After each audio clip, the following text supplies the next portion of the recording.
बिस्मिल्लाहिर्रहमानिर्रहीम। अस्सलाम वालेकुम। मैं यासर शाहिद उम्मीद करता हूँ आप सब खैरियत से होंगे। मुल्तान रेलवे स्टेशन के वेटिंग रूम में यूं ही मैंने सुबह की नमाज के बाद दुआ के लिए हाथ उठाए, एक बुर्का पोश लड़की कमरे में दाखिल हुई। मैंने दुआ के बाद एक छलांग लगाई और उसकी बात का जवाब दिए बगैर कमरे से बाहर निकल गया। मैं गर्दिश अयाम की वजह से इंतहाई परेशान था। ज़मीन के झगड़े की वजह से मुखालफिन मुझे कत्ल करने पर तुले हुए थे। मैंने दिल में ख्याल किया कि शायद इन्होंने मुझे किसी चक्कर में फंसाने के लिए औरत को मेरे पीछे लगा दिया है, क्योंकि रात के 12 बजे साहेवाल से चलने वाली जिस गाड़ी में सवार हुआ था, मेरे मुखालफिन भी उसी गाड़ी में सवार होने के लिए स्टेशन पहुंच गए। प्लेटफार्म पर मैं जिस बेंच पर बैठा था वो उसके करीबी बेंच पर बैठ गई।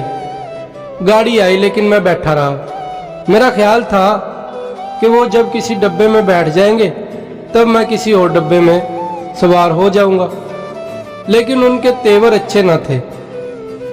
वो तो मेरे ही डब्बे में सवार होना चाहते थे। जब गाड़ी ने विसल दी तो मैंने भागकर लाइन पार की और गाड़ी की दूसरी जानब दौड़ता हुआ इंजन के करीब वाले डब्बे में बैठ गया। वो भी आसानी से मेरा पीछा छोड़ने वाले ना थे। तलाश करते करते जब वो उस डब्बे के करीब पहुंचे तो मैं बैतुल खला में चला गया। वो मुझे ना पाकर किसी और डब्बे में सवार हो गए। गाड़ी चल दी। सुबह 4 बजे जब मुल्तान पहुंचा तो मेरे मुखालफिन ने प्लेटफार्म से बाहर जाने वाले दोनों दरवाजों पर कब्जा कर लिया, लेकिन मैं उनकी नजरों से बचकर वेटिंग रूम में पहुंच गया और नमाज से फारिग हुआ ही था कि उस लड़की ने परेशान कर दिया। मेरी जमीन की अलाटमेंट हाकिम जिला ने मनसूख कर दी थी और महज कुंबा परवरी के लिए मुझे मुसीबत में मुब्तला कर दिया था। उसके खिलाफ मुझे मुल्तान में अपील दायर करना पड़ी। मेरे मुखालफिन मुझे हर कीमत पर अपने रास्ते से हटाना चाहते थे।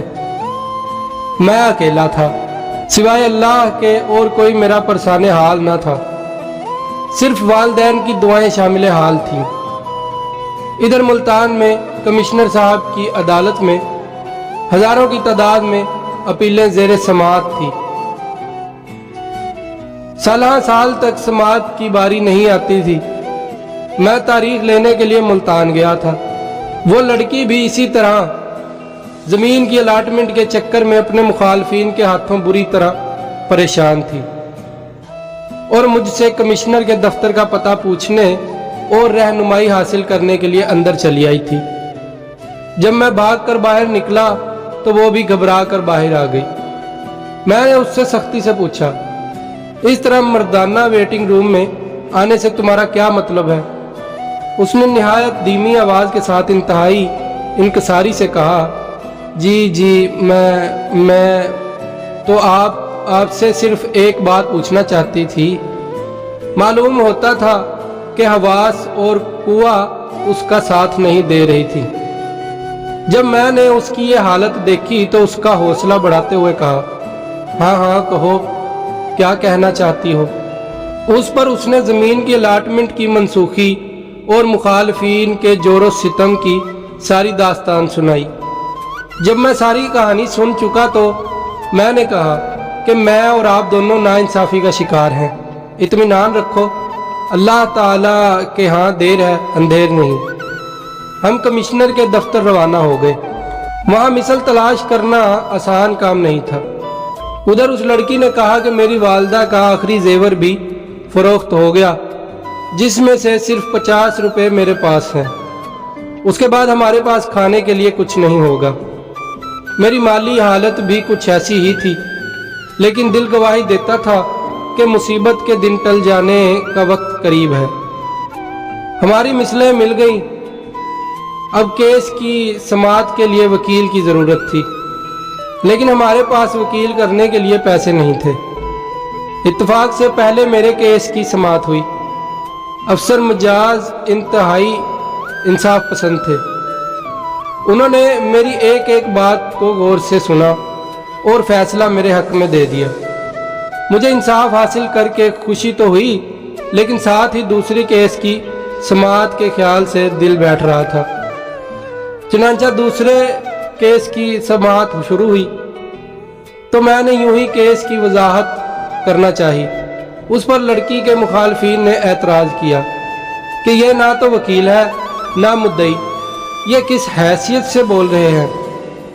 جب افسر مجاز نے پوچھا تو میں نے بتایا کہ معاشرے کی ناانصافیوں کے ستائے ہوئے لوگوں کے پاس وکیل کی فیس ادا کرنے کے لیے پیسے نہیں ہوتے۔ مدعیہ اور اس کی لڑکی عدالت میں موجود ہیں۔ ایک ماں کے بیٹے کی حیثیت سے مجھے ان کی جانب سے بات کرنے کی اجازت دی جائے۔ اس پر افسر مجاز نے اجازت دے دی۔ بات مختصر تھی۔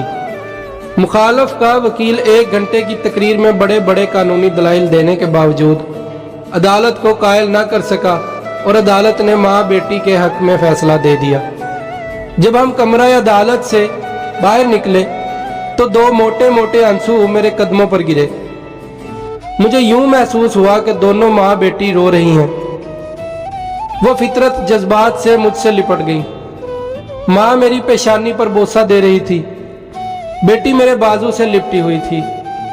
وہ تشکر امیز نظروں سے میری جانب دیکھ رہی تھی کہ ان کے مخالف فریق سے عداوت رکھنے والے گروپ کا ایک نوجوان ہمارے پاس آیا اور اس نے زمین کے ٹھیکے کے طور پر 2500 روپے کی پیشکش کی۔ ساتھ ہی کہا کہ قبضہ وغیرہ ہم جانے، ہمارا کام، آپ رقم لیں اور رسید لکھ دیں۔ ہم نے اسی وقت ٹھیکے کی رقم لے لی اور رسید لکھ دی۔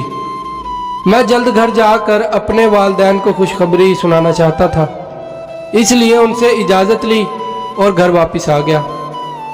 میں آج تک خوشی کے ان لمحات کو نہیں بھول سکا جو مجھے اس وقت حاصل ہوئے۔ اگر ہماری ویڈیو اچھی لگی ہو تو ویڈیو کو لائک، شیئر، کمنٹ اور چینل کو سبسکرائب کر دیں۔ بیل آئیکن کو لازمی پریس کر دیں تاکہ آنے والی ہر ویڈیو کا نوٹیفیکیشن سب سے پہلے آپ تک پہنچ سکے۔ اپنا اور اپنے پیاروں کا خیال رکھیے گا۔ اللہ کی امان میں۔ اللہ حافظ۔